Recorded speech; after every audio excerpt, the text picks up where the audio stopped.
As-tu déjà entendu l'histoire d'un prince oublié, sauvé par une incroyable grâce?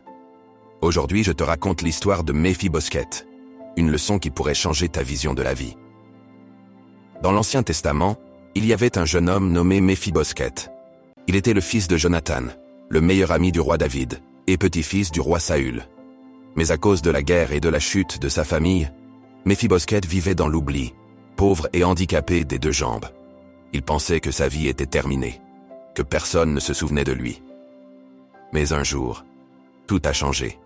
Le roi David, fidèle à sa promesse faite à Jonathan, demanda « Y a-t-il encore quelqu'un de la famille de Saül à qui je pourrais faire du bien, à cause de mon amitié avec Jonathan ?»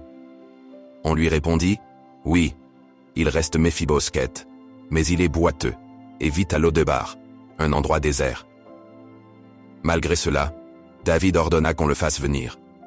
Quand Méphibosheth arriva devant le roi, il tremblait de peur, pensant que David allait le punir à cause des erreurs de son grand-père Saül. Mais David le surprit en disant « N'aie pas peur, je vais te traiter avec bonté à cause de ton père Jonathan. Je te rends toutes les terres de ton grand-père Saül, et tu mangeras toujours à ma table, comme un fils. » Méphibosheth, stupéfait, répondit « Pourquoi te soucies-tu d'un chien mort comme moi ?» Mais David tenait parole. Méphibosheth, autrefois oublié et rejeté, fut accueilli dans le palais du roi et traité comme un prince. Méphibosheth est une image de chacun de nous. Parfois, nous nous sentons cassés, indignes ou oubliés.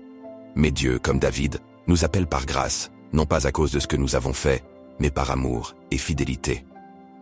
Lo-debar représente nos moments de solitude et de désert.